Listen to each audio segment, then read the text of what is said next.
एक छोटे से गांव में एक साधारण परिवार का लड़का रहता था। उसका सपना था एक दिन बड़ा सिंगर बनना। बचपन से ही उसके दिल में संगीत के लिए गहरी लगन थी। गांव की कच्ची गलियों में घूमते हुए जब भी कोई त्योहार आता या मंदिर में कीर्तन चलता, वह जोर जोर से गुनगुनाता, सबका ध्यान अपनी ओर खींच लेता। लेकिन उसके पिता एक मामूली किसान थे। घर का गुजारा मुश्किल से चलता था। ऐसे में किसी मंगे सिंगिंग टीचर के पास भेजना उनके बस की बात नहीं थी। फिर भी उस लड़के ने हार नहीं मानी। वह अकेले बैठकर घंटों रियाज करता, पुराने टेप से सुर पकड़ता और खुद ही अपनी गलतियां ठीक करने की कोशिश करता। उसकी मां अक्सर उसे चुपचाप पानी दे जाया करती और उसके पसीने से भीगी हुई टी शर्ट देख मुस्कुरा देती। उसे पता था उसका बेटा हार नहीं मानने वाला। वक्त बीतता गया, संघर्ष बढ़ते गए, मगर जुनून बना रहा। उसने सोशल मीडिया पर खुद के गाने डालने शुरू किए।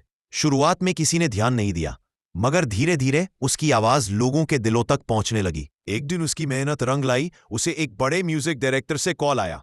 वो मौका उसकी जिंदगी बदल देने वाला था।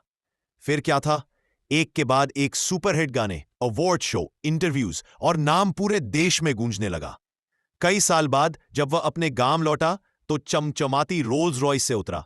गांव की कच्ची सड़कों पर जैसे सपनों का जादू बिखर गया हो। छोटे बच्चों ने तालियां बजाई, बूढ़े लोग उसकी पीठ थपथपाने लगे और सारा गांव उसकी कामयाबी से झूम उठा। उसके पिता, जो कभी सोचते थे कि यह सिर्फ एक सपना रह जाएगा, उसे देखकर खुद को रोक नहीं पाए। आंसुओं से भरी आंखों में गर्व था। उन्होंने बेटे को गले से लगा लिया। लड़के ने उनके कान में धीरे से कहा, बाबा, ये सब आपकी दुआओं का असर है। आज वो लड़का सिर्फ एक बड़ा सिंगर नहीं था, बल्कि लाखों सपनों की उम्मीद बन चुका था। एक जीता जागता सबूत कि अगर इरादे सच्चे हों तो कोई भी सपना पूरा हो सकता है।